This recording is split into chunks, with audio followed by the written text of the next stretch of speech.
Gloire à Dieu. C'est comme si vous êtes très content. Je prie que votre bonheur, votre joie, que personne ne vous l'arrache au nom de Jésus. Père, nous te remercions pour cette heure. Nous bénissons ton nom pour ta bonté.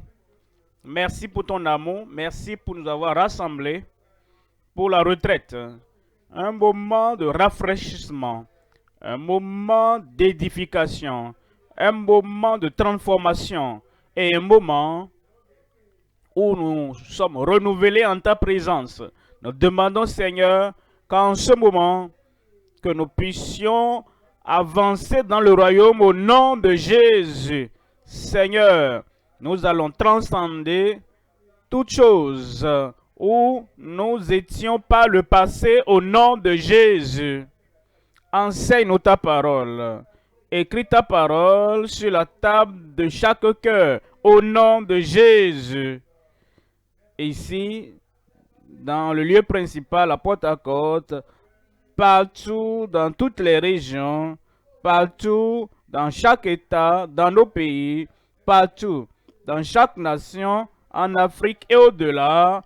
Seigneur, nous prions qu'aujourd'hui, révèle-toi dans une nouvelle dimension à chacun au nom de Jésus. Seigneur, je prie que ta parole soit fraîche dans chaque cœur. Merci Seigneur pour l'exaucement. Au nom de Jésus, nous prions. Donnez-moi un bon amen. Que Dieu vous bénisse. Vous pouvez vous asseoir. Je voudrais nous rappeler une fois encore que nous sommes à la retraite. Et le moment de la retraite, c'est un moment où nous nous rassemblons, nous abandonnons toute autre chose et nous nous concentrons sur la parole de Dieu, le pain de vie et l'eau de vie, afin que nos vies soient renouvelées, rajeunies, transformées. Également, il vient nous illuminer pour nous éduquer. Et en tant qu'étudiants de la parole, et nous, en tant que récipiendaires de la grâce de Dieu, nous recevons tout. Nous acceptons que la parole entre et pénètre dans nos vies. Et ensuite, c'est pour nous transformer.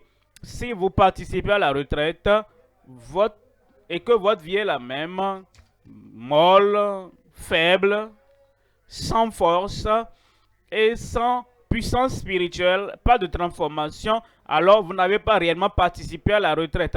Le moment de la retraite, c'est pour la transformation de vie. Ensuite, c'est pour vous rafraîchir. Vous vous sentez desséché. Vous êtes froid. Vous êtes tiède. Ensuite, le moment de la retraite vient et votre vie est rafraîchie. Et après cela, vous pourrez dire, il y a quelque chose que je ne connaissais pas avant. Je ne connaissais pas ce verset avant. Maintenant, ce verset est très nouveau pour moi. Oh, je suis illuminé. Le moment de la retraite, c'est pour nous illuminer. Quelle est la pensée de Dieu? Quelle est la volonté de Dieu? Qu'est-ce qu'il veut pour ma vie et pour mon présent et mon avenir? Le moment de la retraite, c'est pour avancer. Avancer dans ma connaissance, avancer dans la volonté de Dieu, avancer dans mon obéissance au Seigneur, avancer et aller au-delà de là où j'étais par le passé. Au moment de la retraite, c'est pour m'amener à transcender et aller au-delà de toute chose. Alors quand tu viens à la retraite, prends la décision qu'au cours de la retraite, à tout moment, tu ne seras pas en train de balader dans le camp, tu t'assois et tu reçois, tu es édifié, tu es éduqué. Ensuite, ta vie ne sera plus la même au nom de Jésus.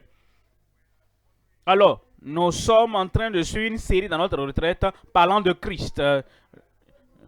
Nous avons parlé de Christ la Pâque hier. Christ notre paix ensuite. Christ notre puissance. Christ notre modèle. La session matinale, nous parlons de Christ. Christ crucifié avec Christ. Christ, nous sommes morts et ensevelis avec Christ. Christ, nous sommes ressuscités avec Christ. et nous allons vaincre avec Christ. Je prie que toutes les révélations qui viendront concernant Christ seront impactées dans nos vies, dans chacune de nos vies, au nom de Jésus. Ce matin, donc, nous considérons le message crucifié avec Christ. Lisons en Galates au chapitre 2, verset 20. Galates, chapitre 2, verset 20. J'ai été crucifié avec Christ, et si je vis, ce n'est plus moi qui vis, c'est Christ qui vit en moi. Si je vis maintenant dans la chair, je vis dans la foi au Fils de Dieu qui m'a aimé et qui s'est livré lui-même pour moi. Alors quand il dit que nous sommes crucifiés avec Christ, Romains 6 nous dit la même chose. Romains chapitre 6, lisons le verset 6. Il dit en Romains 6, sachant, nous devons le savoir, pas seulement dans la tête, nous devons le savoir, pas seulement en lisant, nous devons le savoir par expérience, que cela t'est arrivé, qu'un moment est venu dans ta vie où tu as entendu parler de la crucifixion de Christ et ensuite tu voulais connaître par expérience. Tu voulais avoir l'expérience, sachant que notre vieil homme a été crucifié avec lui, afin que le corps du péché fût détruit, pour que nous ne soyons plus esclaves du péché. Voyez le verset 12. Verset 12. Que le péché ne règne donc point dans votre corps mortel. Après être crucifié avec Christ, sachant pourquoi Christ a été crucifié, comment Christ a été crucifié et pour qui Christ a été crucifié. Sachant cela, alors vous tenez à la porte de votre cœur. Et quand le péché frappe à la porte, il n'y a pas de place pour toi ici.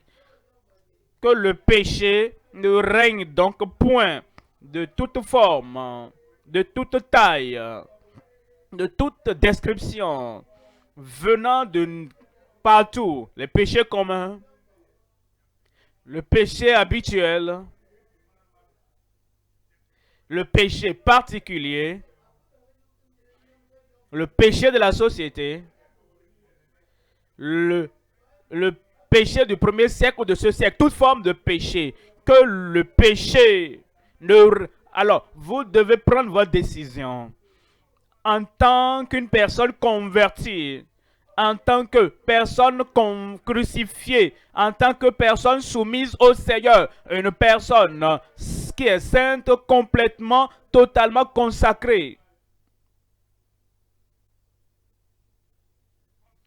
Consacré et engagé au Seigneur, converti, crucifié, consacré, et vous tenez à la porte de votre cœur, et tout péché de toute taille, venant de n'importe quelle direction, ce que vous avez pratiqué avant, la manière dont vous avez vécu avant, que le péché ne règne donc point. Donc ici, parce que vous connaissez Christ, parce que vous aimez Christ, parce que vous êtes venu et vous êtes tellement en contact avec Christ que vous êtes crucifié avec lui. Donc, que le péché ne règne point dans votre corps mortel. Et n'obéissez pas à ces convoitises. Verset 13. Il dit, ne livrez pas vos membres au péché comme des instruments d'iniquité.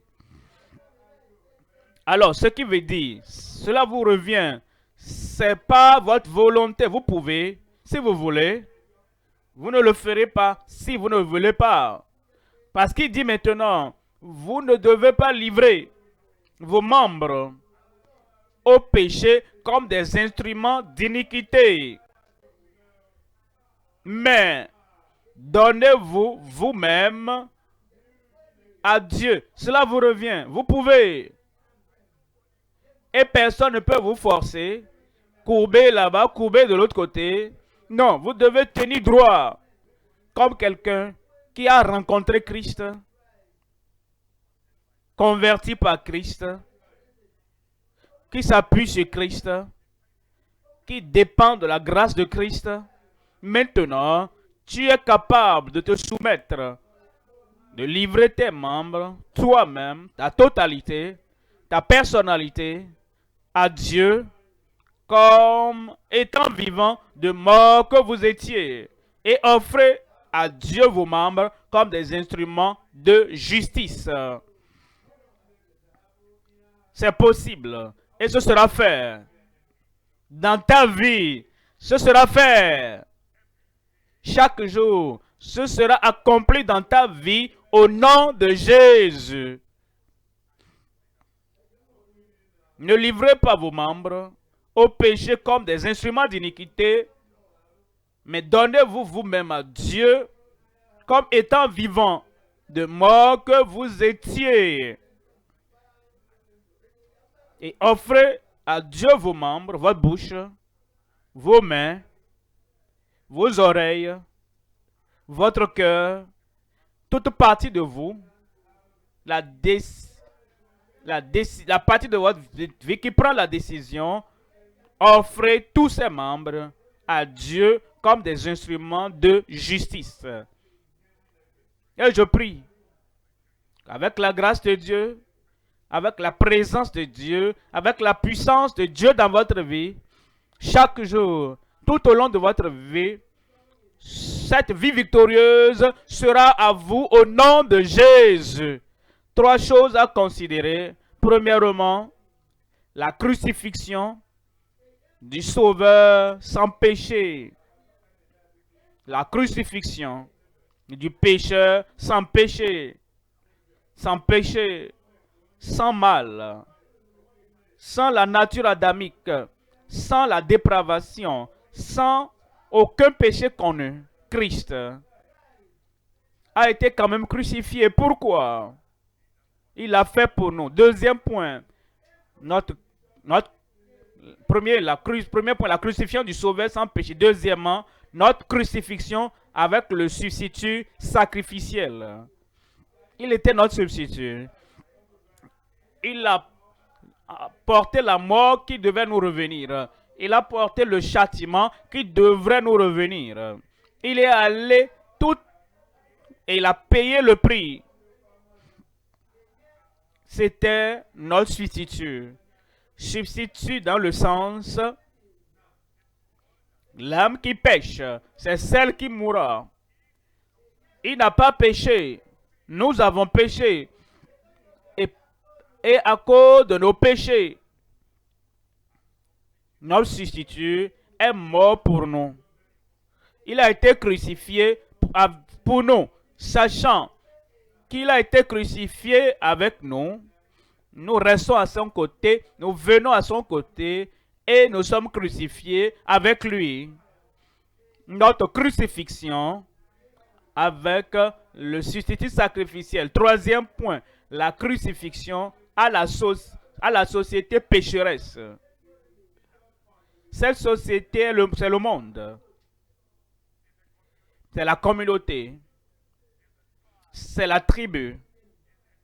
C'est l'environnement dans lequel nous vivons. Et ce monde qui veut nous presser et nous modeler à son image. Nous disons, non, ce n'est pas possible. Parce que maintenant, nous sommes crucifiés avec Christ et nous sommes crucifiés au monde. Et le monde est crucifié pour nous. Et pour cela, le monde ne doit pas avoir d'autorité, de domination sur nous. Parce que maintenant, nous sommes dans une nouvelle dimension et nous sommes crucifiés au monde et le monde est crucifié pour nous. La crucifixion à la société pécheresse. Revenons au premier point. Premier point, la crucifixion du Sauveur sans péché. Actes chapitre 2, verset 23. Cet homme livré selon le dessein arrêté et selon la préscience de Dieu. Vous l'avez crucifié. Vous l'avez fait mourir par la main des impies.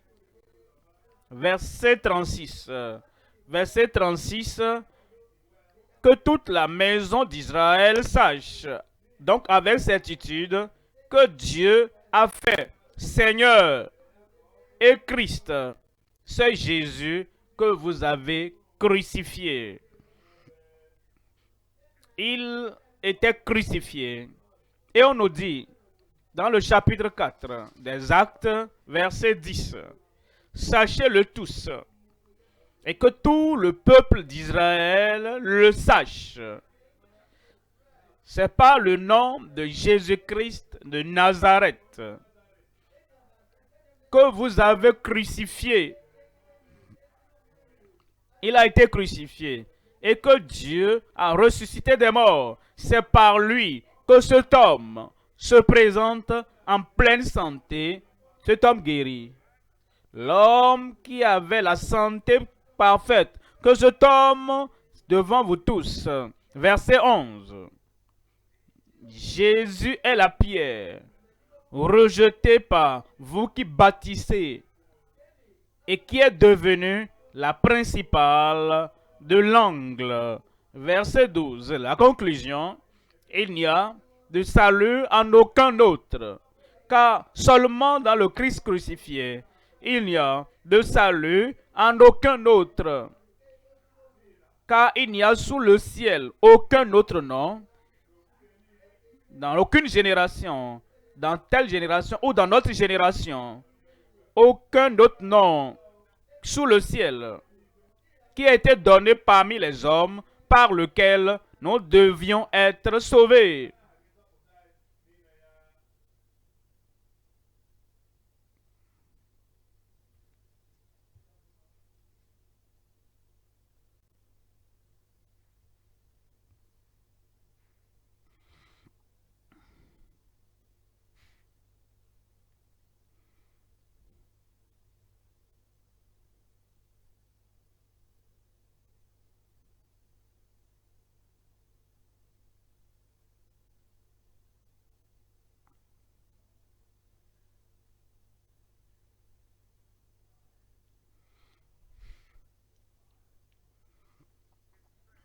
Lui-même, la crucifixion de Christ n'est pas quelque chose qui est venu comme une pensée venue plus tard. C'était déjà connu du ciel depuis le commencement. Dans Genèse 3,15, je mettrai une inimitié entre toi et la femme, en sa postérité et ta postérité. Et il t'écrasera la tête et tu lui blesseras le talon. Ça, c'est la prophétie, la première prophétie révélée à Adam concernant la crucifixion. Psaume 22. Le premier point est en 3 éléments. Premièrement, la prophétie. La prophétie concernant la crucifixion de Christ. La prophétie de sa crucifixion. Psaume 22. Mon Dieu, pourquoi m'as-tu abandonné? Pourquoi m'as-tu abandonné? Psaume 22. Verset 2. Mon Dieu, pourquoi m'as-tu abandonné? Et t'éloignes-tu sans me secourir, sans écouter mes plaintes?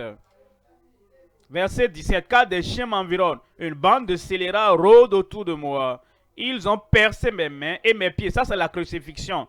Cela a été prophétisé. Le premier élément, la prophétie de sa crucifixion, des milliers d'années avant sa venue. Et quand Christ venait, il savait qu'il venait pour être ton substitut, mon substitut, notre substitut, et qu'il irait mourir sur la croix du calvaire. Pas une autre mort. Voilà pourquoi, tout au long de sa vie, Jésus, on essaie de le pousser depuis la colline pour qu'il meure. Il marchait et s'en allait. Parce qu'il savait que la prophétie doit être accomplie. Et chaque fois qu'on dit, est-ce que tu vas là-bas? Est-ce que tu vas là-bas? Parce que les Juifs te cherchent, il disait, mon heure n'est pas encore venue. Il savait que la prophétie doit être accomplie. Tout ce qui est écrit concernant le Fils de l'homme doit être accompli. Ils ont percé mes mains et mes pieds. Verset 18. Je pourrais compter tous mes os. Eux, ils observent et ils me regardent. Verset 19. Ils se partagent mes vêtements. Ils tirent au sort ma tunique. La prophétie de sa crucifixion. En Zacharie, chapitre 12, verset 10. Zacharie 12, 13. Zacharie 12, 10. Alors je répandrai sur la maison de David et sur les habitants de Jérusalem un esprit de grâce et de supplication, et ils tourneront les regards vers moi, celui qu'ils ont percé.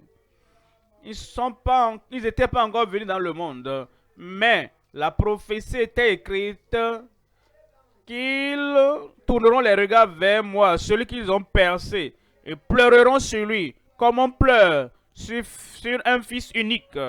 Ils pleureront amèrement sur lui comme on pleure sur un premier-né.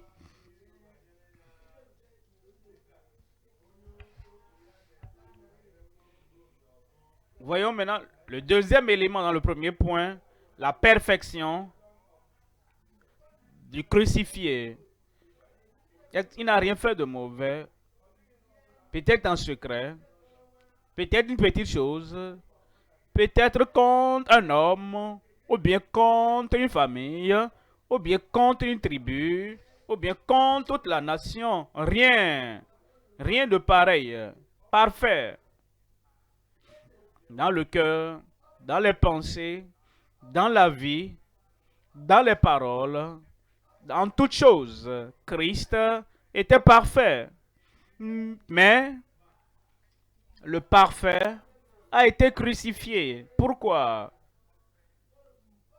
Le parfait a été crucifié pour l'imparfait. Le juste a été crucifié pour les injustes. Celui qui n'a pas de péché a été crucifié. Celui qui est sans péché a été crucifié pour les pécheurs. Et celui qui ne connaissait pas de péché a été crucifié pour ceux qui menaient toute leur vie dans le péché. La perfection du crucifié. Jean, chapitre 19, verset 4. Jean 19, 4. Pilate sortit de nouveau et dit aux Juifs, voici, je vous l'amène dehors, afin que vous sachiez que je ne trouve en lui aucun crime. Je n'ai retrouvé aucun crime en lui. Ils l'ont examiné comme ils examinent quelqu'un, un coupable, mais ils ne trouvaient aucun crime. Ils l'ont examiné comme ils examineraient un criminel, mais je ne trouve en lui aucun crime. Ils l'ont examiné comme quelqu'un qui a fait quelque chose contre le gouvernement ou bien contre la nation. Je ne trouve aucun crime en lui. Ils l'ont jaugé par-ci, par-là, posé toutes les questions avec torture, mais je ne trouve en lui aucun crime. Parfait. Verset 5. Jésus sortit donc, portant la couronne d'épines et le manteau de pourpre. Et Pilate leur dit, voici l'homme, l'homme sans péché, l'homme saint, l'homme juste, l'homme, le bon homme, qui allait partout faisant du bien et guérissant tous ceux qui étaient sous l'empire du diable. Voici l'homme, l'homme céleste, l'homme qui rachète, celui qui est devenu l'homme parfait pour ôter nos péchés. Voici l'homme. Verset 6. Verset 6. Lorsque les principaux sacrificateurs et les huissiers le virent, Il s'écriait, crucifie, crucifie. Pilate leur dit, prenez-le vous-même et crucifiez-le, car moi, pour moi-même, en ce qui me concerne, je ne trouve point de crime en lui. En 2 Corinthiens 5, 21, le sauveur parfait, le substitut parfait, le sacrifice parfait, l'homme parfait. En 2 Corinthiens chapitre 5, verset 21, celui qui n'a point connu le péché, celui, il a fait devenir péché pour nous, celui qui n'avait point connu le péché. Celui qui n'avait point connu le péché, qui n'avait aucun péché, qui n'avait commis aucun péché, afin que nous devenions en lui, ça c'est l'objectif, afin, hommes pécheurs, femmes pécheresses, afin que nous, les fils et les filles d'Adam, afin que nous, qui sommes nés dans le péché, conçus dans le péché et pratiquant le péché, afin que nous devenions en lui justice de Dieu. Ça, c'est l'objectif. Le parfait a été crucifié pour les imparfaits. Ça, c'est l'objectif. Le juste a été crucifié pour les injustes. Ça, c'est l'objectif. L'homme bon a été crucifié pour les mauvais. C'est l'objectif.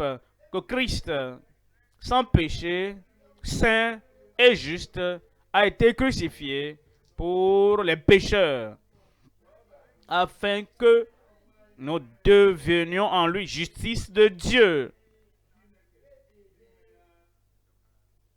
Hébreux, chapitre 7, 25. Hébreux 7, 25. C'est pour cela aussi, parfait, saint, juste, un substitut pour tout le monde. Et il a fait tout ce que Dieu avait demandé. C'est aussi pour cela qu'il peut sauver parfaitement ceux qui s'approchent de Dieu par lui. Qui s'approchent de Dieu par lui, étant toujours vivant pour intercéder. Le parfait étant toujours vivant. L'homme sans péché étant toujours vivant pour intercéder en leur faveur. Verset 26, on dit, il nous convenait en effet d'avoir un souverain sacrificateur comme lui, saint, innocent, sans tache, séparé des pécheurs et plus élevé que les cieux. 1 Jean, chapitre 3, verset 5. En 1 Jean, chapitre 3, verset 5. Or, vous le savez, Jésus, Christ, apparu pour ôter les péchés, ôter nos péchés, voyez ceci, et il n'y a point en lui de péché. Et il n'y a point en lui de péché. Le pécheur parfait, le sauveur parfait, le substitut parfait. Troisième élément maintenant dans le premier point, le but ou l'objectif de sa crucifixion. Pourquoi? Pourquoi un homme juste a été-il crucifié? L'homme parfait a été crucifié. L'homme sans péché, le Fils de Dieu sans péché a été crucifié. Il y a un objectif pour cela. C'est ce que nous considérons dans le troisième élément, l'objectif de sa crucifixion.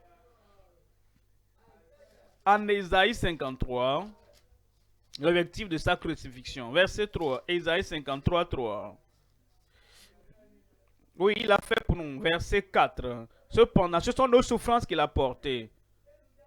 Il a fait pour nous. C'est de nos douleurs qu'il s'est chargé. Nous l'avons considéré comme puni, frappé de Dieu et humilié. Il a été frappé. Ce que tu devais recevoir, il a porté ça. Et les coups que tu devais recevoir, il les a reçus pour toi. L'affliction, les douleurs, le châtiment, le jugement qui devait venir sur toi, c'est lui qui les a portés. Verset 5. Mais il était blessé pour nos péchés. Ça, c'est l'objectif. Il était brisé pour nos iniquités. Le châtiment qui nous donne la paix est tombé sur lui. Et c'est par ses maîtrisures, dites-moi à haute voix, que nous sommes guéris. Ça, c'est l'objectif. C'est la raison pour laquelle il a pris toutes choses, le péché et les conséquences du péché. Le péché et la maladie, le péché et la douleur, le péché et la souffrance, le péché et la punition, le châtiment éternel. Il a tout porté par sa crucifixion. Verset 6. Verset 6. Quand vous voyez ce verset-là, le premier, nous tous, tous. Et au milieu, chacun, nous tous, vous et moi, et personne n'est plus importante que lui, que l'autre, que toi. Nous tous. Il l'a fait pour tout le monde.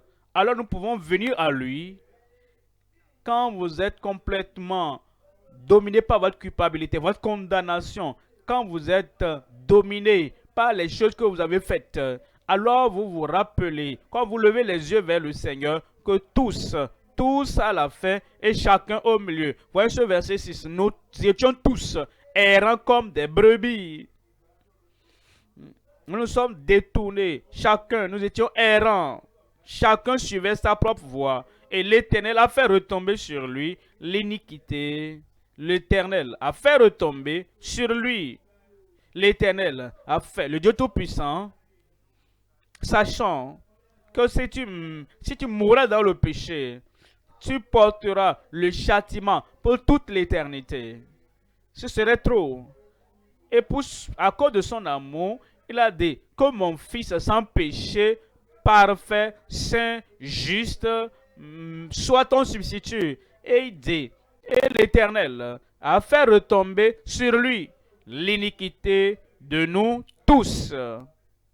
Je prie que la réalité soit faite dans ta vie. 1 Corinthiens, chapitre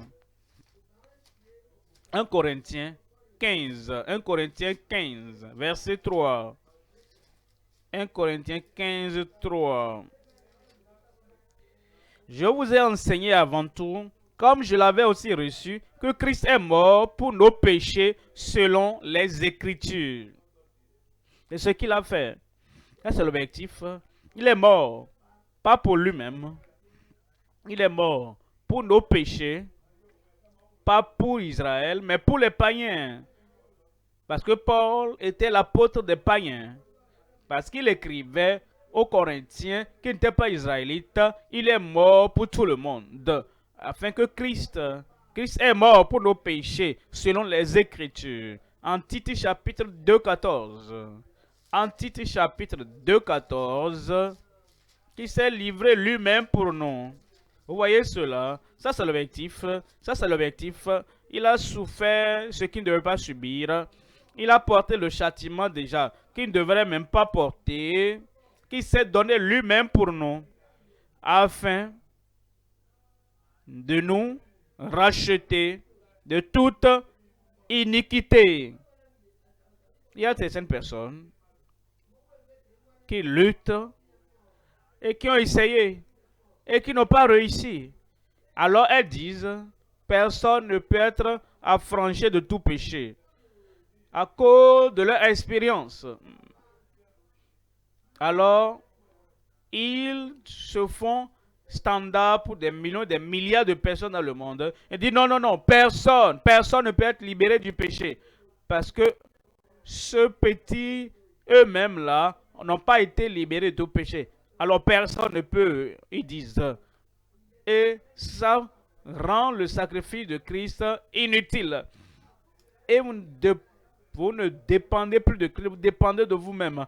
Il s'est donné lui-même pour nous, afin de nous racheter de toute iniquité et de se faire un peuple qui lui appartienne, purifié par lui et zélé pour les bonnes œuvres. Hébreux, chapitre 9, verset 26.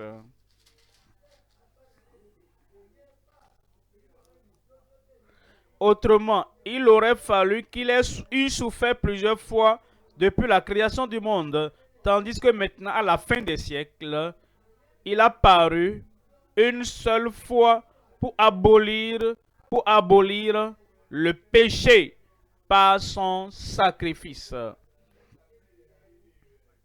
Par son sacrifice. Il a maintenant aboli tout péché. Et je prie que l'effet de sa crucifixion soit dans ta vie au nom de Jésus. Dans ma vie au nom de Jésus. Dans ma vie au nom de Jésus. Confirmé au nom de Jésus. Passons au deuxième point maintenant. Deuxième point, notre crucifixion avec le substitut sacrificiel. Notre crucifixion avec le substitut sacrificiel. Romains, au chapitre 6, verset 6. Romains 6. Sachant, vous pouvez le savoir, à tout moment, ça entre dans votre cœur et vous vous réveillez et vous dites, ça c'est pour moi. Il l'a fait pour moi. Et le Seigneur vous donnera l'expérience, sachant que notre vieil homme, le vieil homme que nous avons hérité d'Adam et d'Ève, le vieil homme, dans ses anciennes voies, dans son ancien mode de vie, dans ses anciens comportements, dans ses anciennes habitudes, dans ses anciennes indulgences, notre vieil homme a été crucifié avec lui. Même ordinairement, vous savez.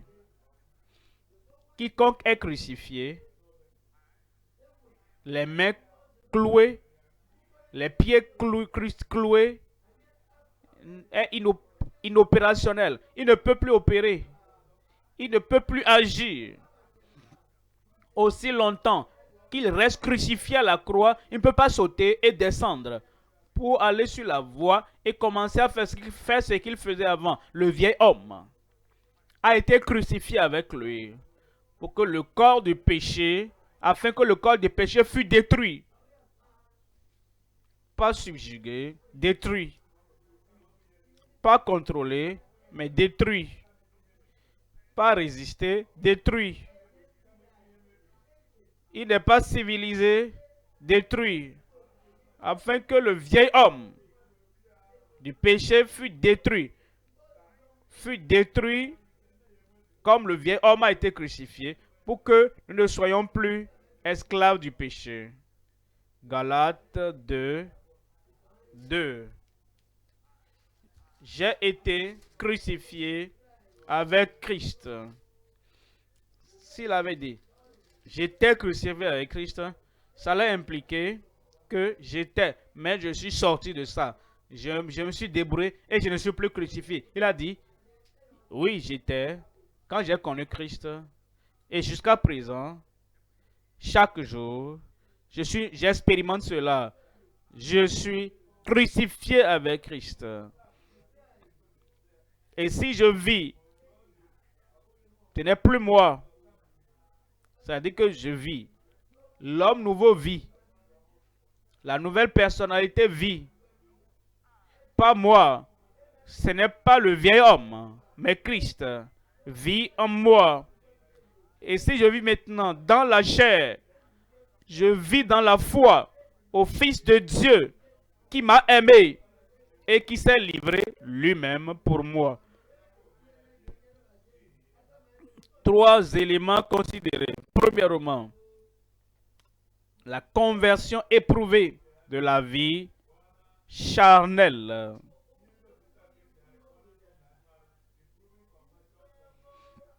La conversion éprouvée de la vie charnelle.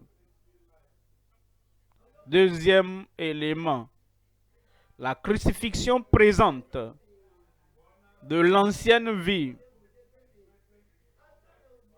La crucifixion présente, comme vous avez expérimenté la crucifixion par le passé, maintenant, la vie présente, cette crucifixion est effective. La crucifixion présente de l'ancienne vie. Troisième élément, la consécration perpétuelle de la vie de foi. La consécration perpétuelle de la vie de foi. Premier élément, la conversion éprouvée. La conversion éprouvée de la vie charnelle. Galates, chapitre 5. Je vais commencer au verset 24. Galates, chapitre 5, verset 24. Ceux qui sont à Jésus-Christ ont crucifié la chair avec ses passions et ses désirs. Ça veut dire quoi?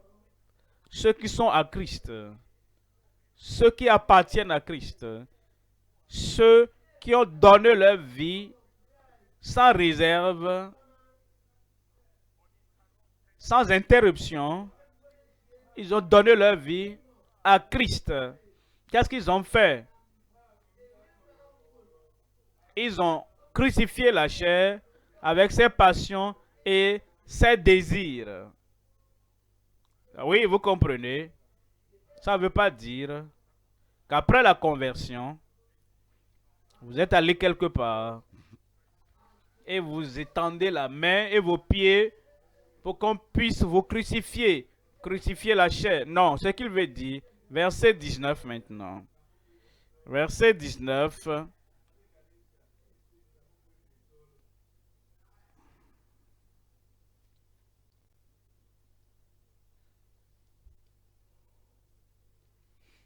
Galates,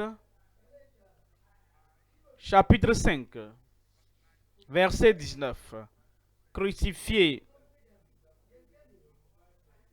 la chair, les œuvres de la chair sont manifestes. Ce sont l'impudicité. C'est ce qui veut dire la crucifixion de la chair. La fornication, l'impureté, la dissolution, crucifiée. L'idolâtrie, crucifiée. Verset 20. L'idolâtrie, crucifiée. La magie, la sorcellerie, crucifiée. Les inimitiés, crucifiées. Et tous les parents de la haine, des inimitiés. La haine n'est pas seule. L'hostilité, la colère, toutes ces choses, la violence, toutes ces choses, les mauvaises pensées, les mauvais plans contre le frère, contre la soeur, contre le voisin, toutes ces choses crucifiées, les querelles, les jalousies, les animosités, les disputes, les divisions, les sectes, toutes ces choses crucifiées. Verset 21, l'envie, l'ivrognerie, le meurtre, les excès de table, les soirées, petites choses, soirée. Une petite chose, soirée. Autre chose, soirée. Le monde, les parties, les soirées dansantes et les choses semblables. Si vous êtes né de nouveau et les choses semblables, vous n'avez pas besoin de quelqu'un pour être votre policier ou courir après vous. Ah, pourquoi ça? Pourquoi ceci? Pourquoi cela? Non, toutes ces choses sont crucifiées. Si tu es en Christ, et il dit, je vous le dis d'avance, comme je l'ai déjà dit, que ceux qui commettent de telles choses n'hériteront point le royaume de Dieu. En Romains 8, verset 12. En Romains 8, 12. Ainsi donc, frères, nous ne sommes point redevables à la chair pour vivre selon la chair. Verset 13. Frères, verset 13. Si vous vivez, frères, si vous vivez selon la chair, vous mourrez. Après, ça va professer être sauvé, justifié, né de nouveau, pardonné, enfant de Dieu. Si, avec cette profession, si, avec ce témoignage, vous vivez selon la chair, vous mourrez comme un pécheur et vous périrez comme un pécheur. Mais si, par l'esprit, vous faites mourir les actions du corps, les actions du corps, vous vivrez. Colossiens, chapitre 3, verset 5. Détruisez, mortifiez de votre vie. Mortifiez donc. Faites donc mourir, verset 5. Faites donc mourir les membres qui sont sur la terre. L'impudicité, la fornication, l'impureté, les passions, les mauvais désirs et la cupidité qui est une idolâtrie. Verset 6. C'est à cause de ces choses que la colère de Dieu vient sur les fils de la rébellion. Verset 7. Parmi lesquels vous marchiez autrefois, au passé, lorsque vous viviez dans ces péchés au passé. Verset 8. Mais maintenant, renoncez à toutes ces choses, à la colère, à l'animosité,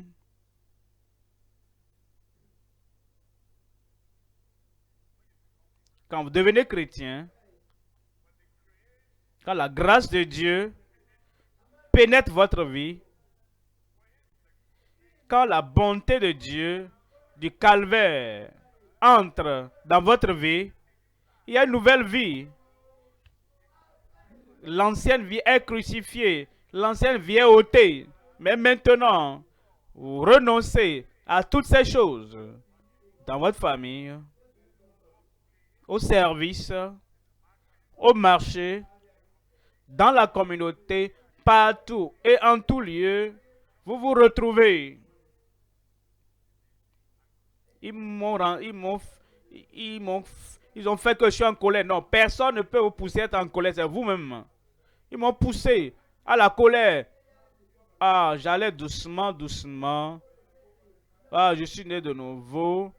Et cet homme, cette femme m'a poussé à la colère. Non, personne ne peut te pousser à quoi que ce soit.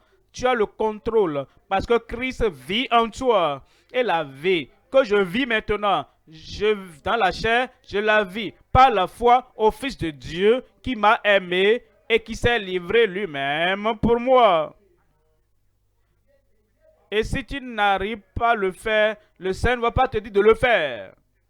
Si tu ne pouvais pas l'enlever, Dieu n'allait pas dire de l'enlever, de renoncer à ça. Tu ne peux pas. Tu peux pas te bagarrer à la maison, te mettre en colère contre ta femme, contre ton mari, te mettre en colère contre tout le monde pour toutes petites choses et même pour les grandes choses. Et tu dis, qu'est-ce que je peux faire? Elle m'a poussé à ça. Et tu es né de nouveau, mais maintenant, renoncer à toutes ces choses, colère, à l'animosité, à la méchanceté, à la calomnie. Est-ce que quelqu'un peut te pousser au blasphème? Non. Comment? Aux paroles déshonnêtes qui pourraient sortir de votre bouche. Une nouvelle vie, une nouvelle disposition, un nouveau comportement pour que personne n'ait le contrôle. Quiconque peut te pousser au péché a le contrôle pour t'amener en enfer. Tu Tu ne donneras pas ta vie à quelqu'un te pousser, te tirer en enfer au nom de Jésus. Quelqu'un de porte-accord dit Amen. 1 Pierre chapitre 2, verset 1. 1 Pierre chapitre 2, verset 1.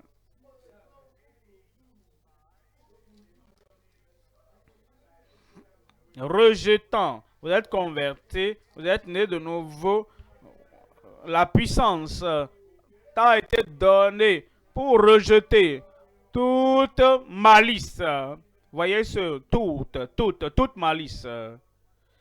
La malice diplomatique, la malice en privé, la malice scientifique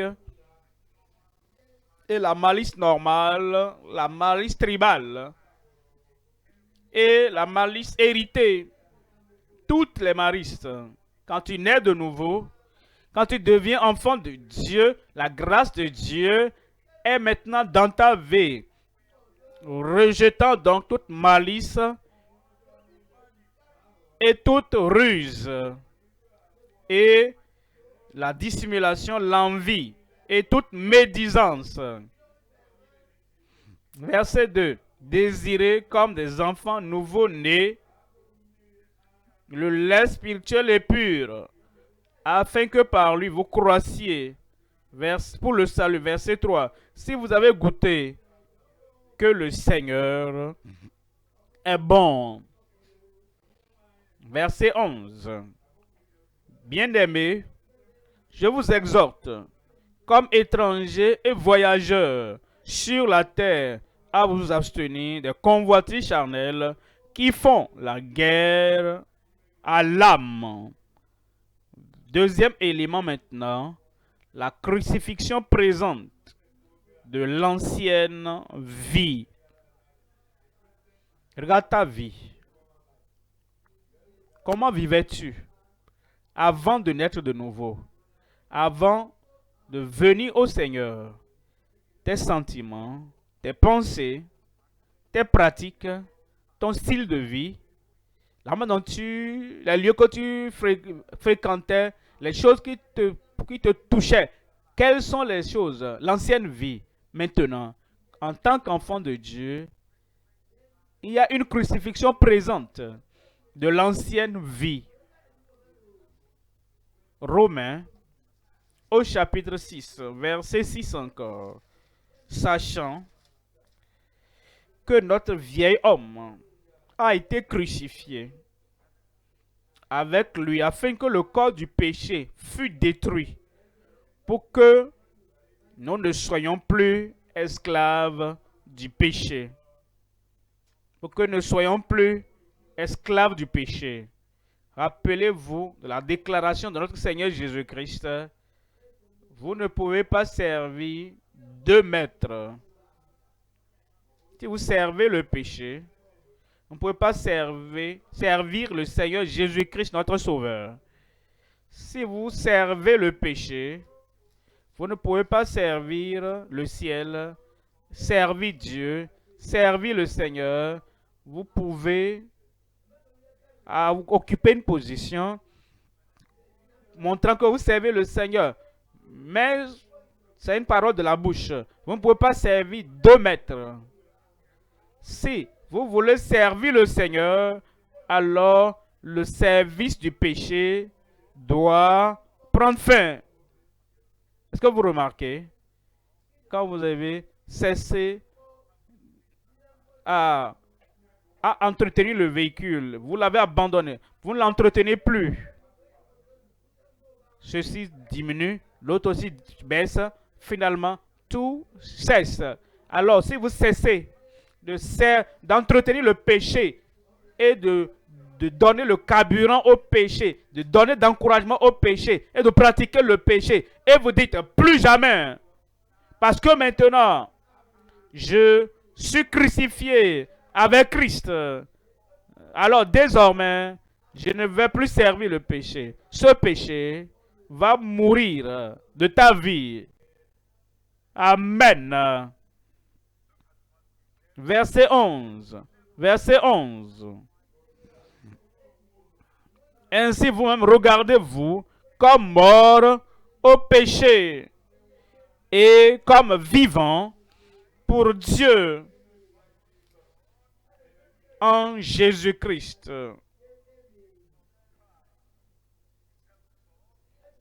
Dans le verset 12, que le péché ne permet pas ça, que le péché ne règne donc point dans votre corps mortel et n'obéissez pas à ses convoitises. Verset 13, ne livrez pas vos membres au péché comme des instruments d'iniquité, mais donnez-vous vous-même à Dieu comme étant vivant de mort que vous étiez, et offrez à Dieu vos membres comme des instruments de justice. 1 Pierre, chapitre 1, verset 14. 1 Pierre, chapitre 1, verset 14. Comme des enfants obéissants, ne vous conformez pas aux convoitises que vous aviez autrefois, quand vous étiez dans l'ignorance. Il dit, quand nous avions des convoitises passées, nous étions ignorants. Après avoir lu la Bible, étudié la Bible, nous ne sommes plus ignorants. Maintenant, après avoir reçu Christ, après avoir été au calvaire, après avoir été crucifié avec Christ, nous ne sommes plus ignorants. Maintenant, après avoir su que sans la sainteté, personne ne verra le Seigneur, nous ne sommes plus ignorants. Tout ce que nous avions fait par le passé, c'était quand nous étions ignorants de Christ, de son salut, de la plénitude, de la rédemption. Mais maintenant, comme des enfants obéissants, ne vous conformez pas aux convoitises que vous aviez autrefois, quand vous étiez dans l'ignorance. Verset 15. Mais maintenant, mais puisque celui qui vous a appelé est saint, vous aussi soyez saints dans toute votre conduite. Verset 16. Selon qu'il est écrit, vous serez saints car je suis saint. Aussi longtemps que je suis saint, soyez saints. Comme les jours passent et que je suis toujours saint, soyez saints. À chaque carrefour, à chaque défi dans votre vie, quel que soit ce qu'on vous lance, levez les regards pour dire, Dieu, je sais que tu es toujours saint. Et comme il est saint, aussi longtemps qu'il est saint, quel que soit ce qui se passe autour de toi, selon qu'il est écrit, vous serez saints car je suis saint. Le Seigneur le fait dans ta vie, le parfait dans ta vie, et fera que ce soit toujours présent dans votre vie au nom de Jésus. Verset 18.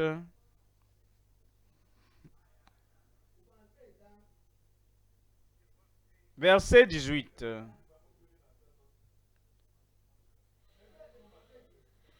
Sachant que ce n'est pas par des choses périssables,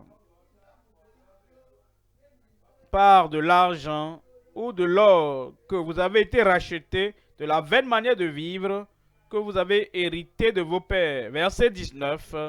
Mais par le sang précieux de Christ, comme d'un agneau, sans défaut et sans tache. En Éphésiens chapitre 4, 22. Éphésiens 4, verset 22. Il dit, eu égard à votre vie passée, de vieil homme qui se corrompt, qui essaie de s'attacher à vous, et toujours étant avec vous, depuis la naissance, et qui veut ôter, il dit, dépouillez-vous de l'ancienne vie, du vieil homme qui se corrompt par la convoitise trompeuse à être renouvelé dans l'esprit de votre intelligence, verset 24, et à revêtir l'homme nouveau, dépouillé de l'autre, et vous portez ceci, l'homme nouveau, créé selon Dieu dans une justice et une sainteté que produit la vérité. Verset 25, c'est pourquoi renoncez au mensonge et que chacun de vous parle selon la vérité à son prochain, car nous sommes membres les uns des autres. Verset 28. Verset 28. Que celui qui dérobait ne dérobe plus, mais plutôt qu'il travaille en faisant de ses mains ce qui est bien pour avoir de quoi donner à celui qui est dans le besoin.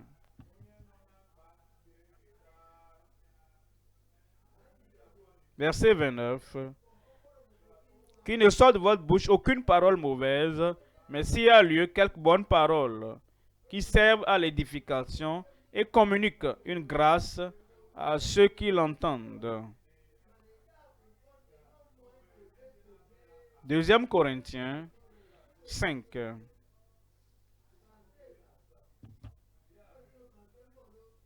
Si quelqu'un est en Christ, converti à Christ, converti par Christ, crucifié avec Christ, si quelqu'un est en Christ jusqu'à ce jour, jusqu'à l'heure là, et ayant une expérience actuelle en Christ, il est une nouvelle créature. Les choses anciennes sont passées. Voici toutes choses. Dites-moi,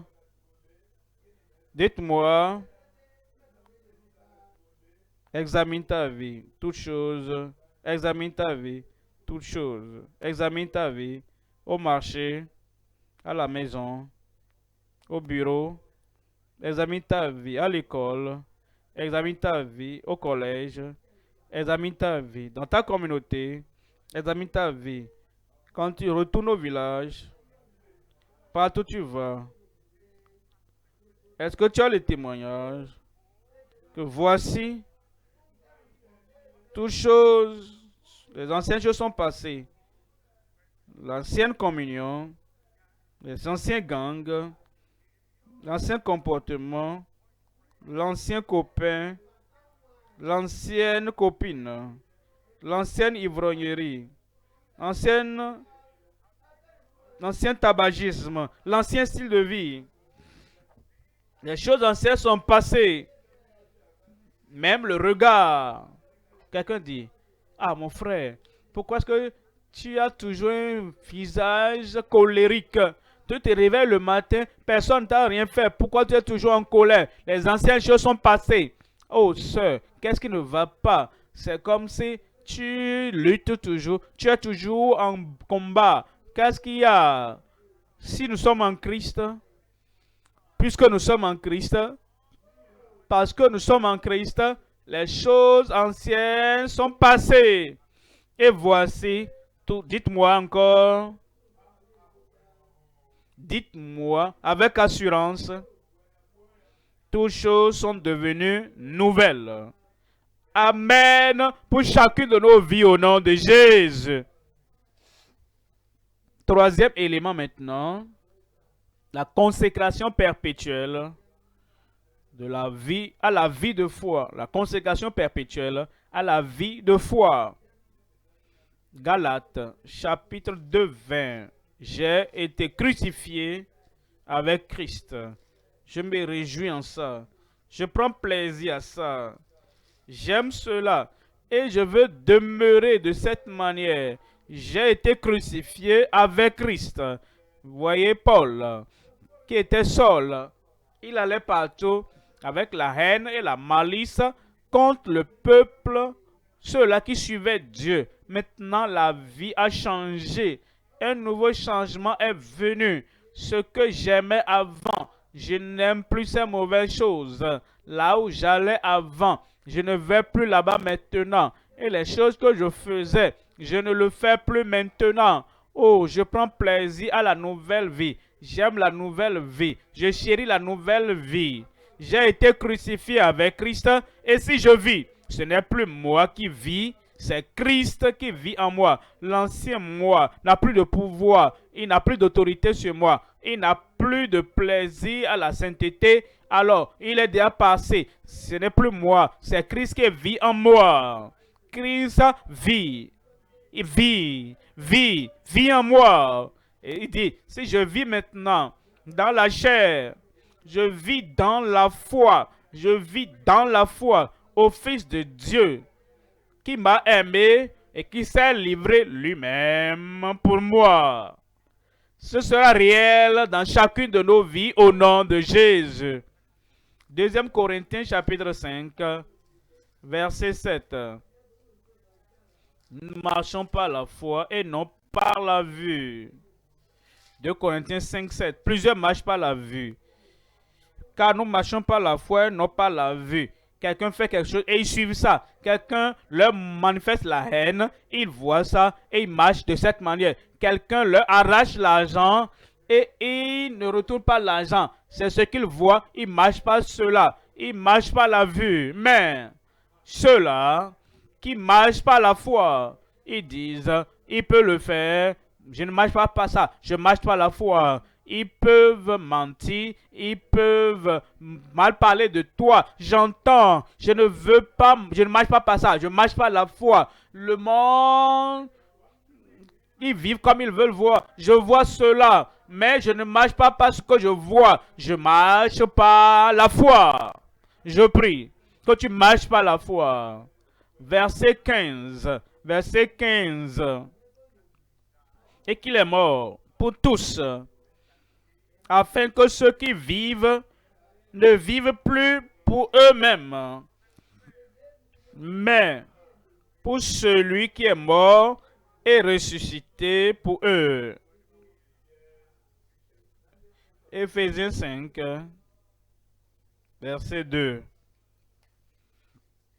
Éphésiens, chapitre 5,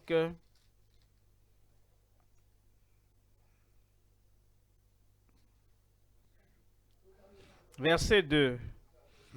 Il marchait dans la charité. Il marchait dans la charité. Ça, c'est un choix personnel.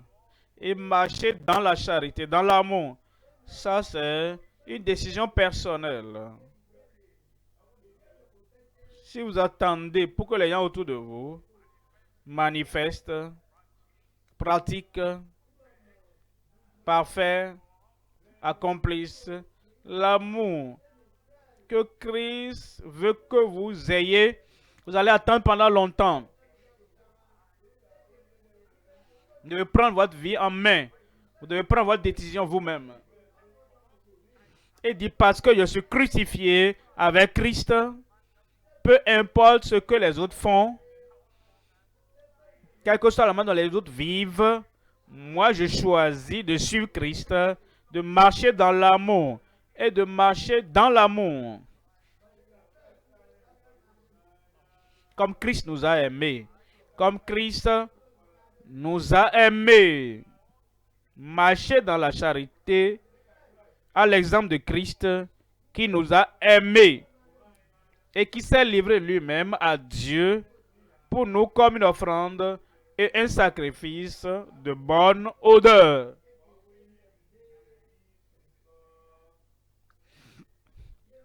En 1 Jean, chapitre 2, verset 4. Celui qui dit « Je l'ai connu » et qui ne garde pas ses commandements est un menteur et la vérité n'est point en lui. Verset 5. Mais celui qui garde sa parole, l'amour de Dieu est véritablement parfait en lui. Par là, nous savons que nous sommes en lui. Comment le savons-nous? Que nous sommes en lui. Que nous marchons par la foi. Nous marchons dans l'amour. C'est par là nous savons que nous sommes en lui. Ce n'est pas que Je suis resté dans la chrétienté depuis longtemps. Ça ne compte pas. Bon, je connais la Bible de page en page. Non, ça ne le fait pas. Mais que nous marchons par la foi, nous marchons dans la charité, l'amour envers Dieu, l'amour pour son nom, pour sa parole, pour tout le monde autour de nous. C'est ça qui nous amène à savoir que nous sommes en lui, crucifiés avec Christ et vivant par la foi et vivant par l'amour en lui. Verset 6. Celui qui demeure en lui, doit marcher aussi comme il a marché lui-même. La grâce est disponible. Et que la grâce soit pour chacun de nous au nom de Jésus. Pour moi, il dit pour moi, pour que je ne sois pas un prédicateur, je vais prêcher, pratiquer. Tu ne seras pas seulement un prédicateur, un auditeur. Tu vas écouter et tu vas pratiquer au nom de Jésus. Amen. Troisième point maintenant. La crucifixion à la société pécheresse. Galates, chapitre 6, 14. Galates 6, 14. Pour ce qui me concerne, loin de moi la pensée de me glorifier d'autre chose que de la croix de notre Seigneur Jésus-Christ, par qui le monde est crucifié pour moi, comme je le suis pour le monde. Loin de là, loin de moi la pensée de me glorifier, de m'enorgueillir, que de me glorifier d'autre chose que de la croix de notre Seigneur Jésus-Christ. Quelle est ta gloire? L'argent, la richesse, les biens, les affaires, les choses du monde, plusieurs maisons ici, là-bas, une maison ici, une maison ailleurs, une maison ailleurs. Quelle est ta gloire? Les études, les diplômes, la connaissance de la tête. Quelle est ta gloire? Les possessions que tu as. Quelle est ta gloire? Il dit, loin de moi la pensée de me glorifier d'autre chose que de la croix de notre Seigneur Jésus-Christ, par qui le monde est crucifié pour moi. Quand le monde est crucifié pour toi, tu n'aimes plus ce monde. La mondanité sous n'importe quelle forme. Comme je le suis pour le monde. Trois choses. Premièrement, la corruption et la condamnation du monde. Deuxièmement, le commandement et l'appel à sortir du monde. Troisièmement, la vraie crucifixion et la purification de la mondanité. Premier élément, la corruption et la condamnation du monde. Jean 3, 19. Jean 3, 19. Et ce jugement, c'est que la lumière étant venue dans le monde, les hommes ont préféré les ténèbres à la lumière, parce que leurs œuvres étaient mauvaises.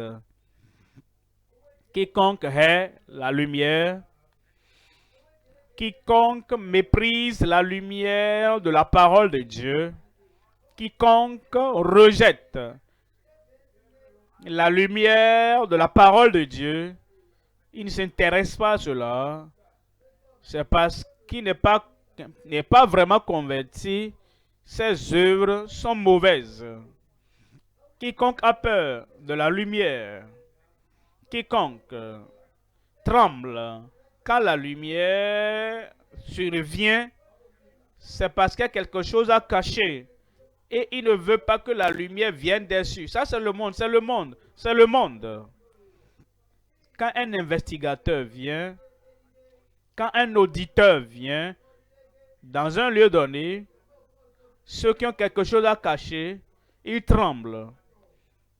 Et si toi tu es comme ça, quand quelqu'un vient, qui peut voir vraiment tout à travers les fissures, à travers les comportements, tu as peur. Ça veut dire que ta conversion est remise en question. Parce qu'il y a encore la corruption là-bas et il y a la condamnation aussi là-bas. Dans le verset 20,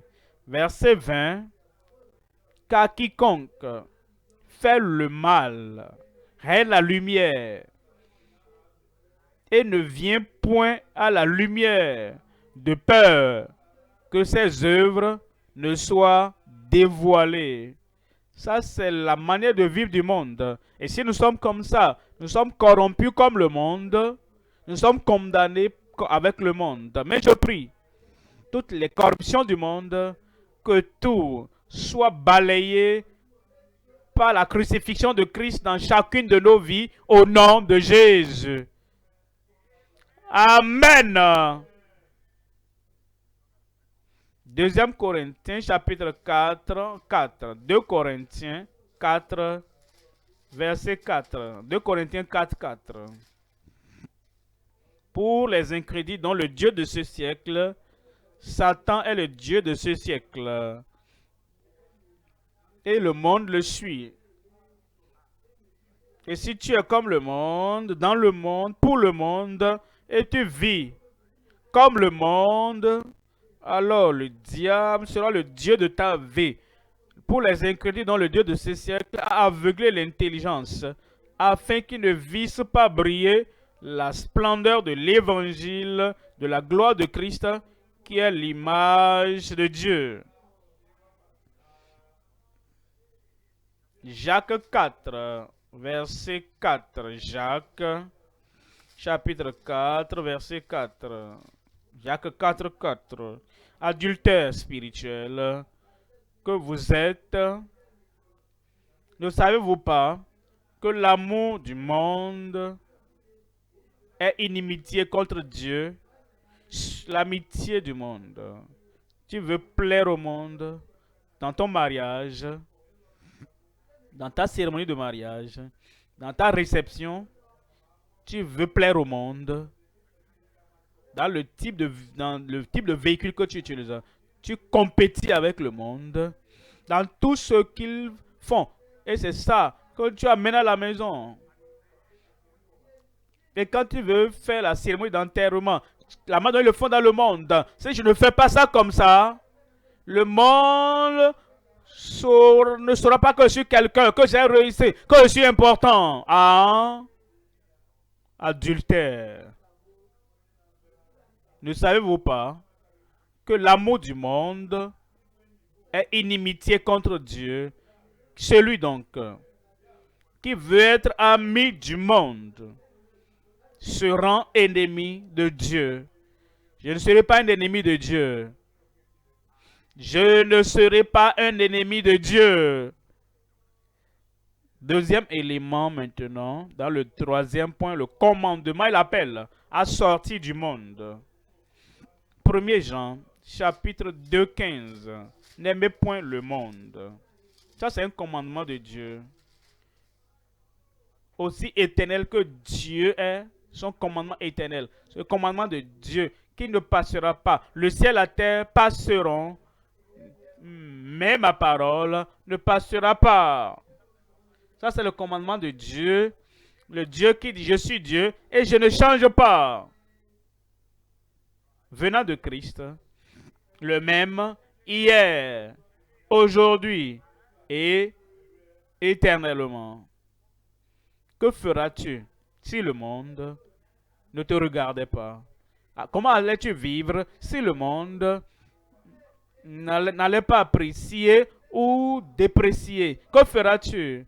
Comment mèneras-tu ta vie si le monde ne dira pas bien faire? Mène ta vie comme si le monde est mort pour toi et que tu es mort pour le monde. N'aimez point le monde, ni les choses qui sont dans le monde. Les choses qui sont dans le monde. Et il dit, si quelqu'un aime le monde, l'amour du Père n'est point en lui.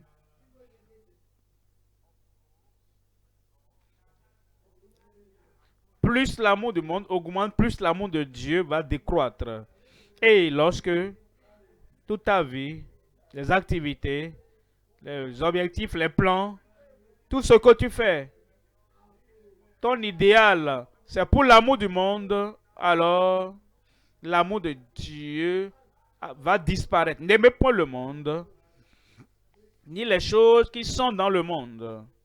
Si quelqu'un aime le monde et veut plaire au monde dans tout ce qu'il fait, et il dit, si je ne le fais pas de cette manière, les incroyants, mes amis, ne vont pas m'apprécier. Ils vont dire d'accord. Ah, donc c'est ce que toi tu veux dépenser pour cette chose-là. L'amour du Père n'est point en toi. Verset 16. Et nous dit, car tout ce qui est dans le monde, la convoitise de la chair, la convoitise des yeux et l'orgueil de la vie ne vient point du Père, mais vient du monde. Est-ce que tu peux regarder ta vie du matin au soir, chaque jour, jour régulier, ou bien les jours spéciaux, et regarde ce que tu fais, et regarde ta concentration. Qu'est-ce que tu considères avant de le faire, avant d'agir, avant d'accomplir ceci? Qu'est-ce que tu considères? Si ce que tu considères est, qu'est-ce qu'ils vont dire?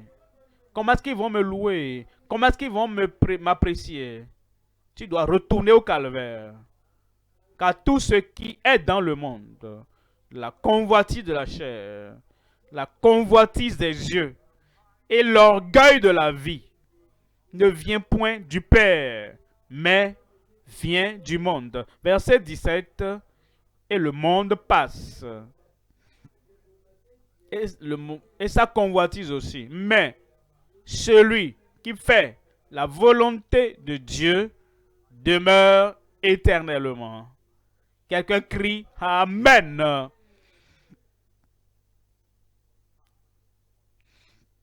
Nous planifions vivre éternellement avec Dieu. Toi, planifie de vivre éternellement avec le monde. Maintenant, le monde peut percer ce ballon. Je suis sanctifié, je suis rempli du Saint-Esprit. Oh, je suis sur la voie du ciel. Le monde et l'amour du monde peut casser ce ballon-là. Et tout va s'abaisser. Maintenant, quand il sera temps d'aller vivre avec le Père Céleste pour toujours,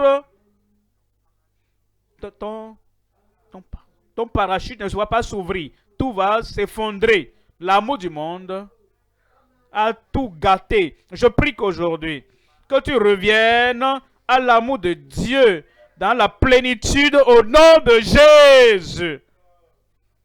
Troisième élément, la vraie crucifixion et la purification de la mondanité. En Jean, chapitre 14, verset 30. Jean 14, verset 30. Je ne parlerai plus guère avec vous. Christ, il a assez parlé. Il nous a assez enseigné. Il a assez prêché. Il a assez révélé. Concernant les révélations du ciel, disciples, vous avez tout reçu pour être sauvés, convertis, purifiés, consacrés, crucifiés, vous attachant à Christ.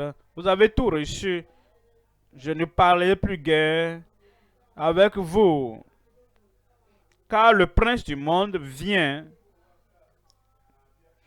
Il n'a rien à moi. Le prince de ce monde, ça c'est le diable, il viendra chaque fois, il viendra vérifier s'il a encore ses biens en toi, s'il y a un aimant en toi, par lequel il peut t'attirer dans le monde, il veut venir voir. S'il a toujours déposé quelque chose en toi qu'il peut utiliser et attacher une ficelle pour te retenir quand l'enlèvement va sonner. Si tu veux vivre comme Christ, parler comme Christ, oh, j'ai été crucifié avec Christ, et dit, il n'y a plus beaucoup à parler, plus de bavardage après le message, plus de bavardage après le message.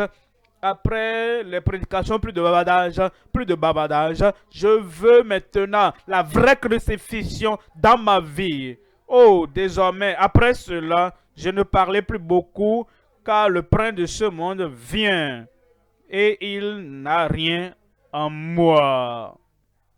Amen. Amen. Qu'est-ce que le diable a toujours déposé dans ta vie et il vient toujours vérifier ça? La colère que j'ai mise là-bas, elle est encore là-bas. Elle est intacte. Oh, je l'ai.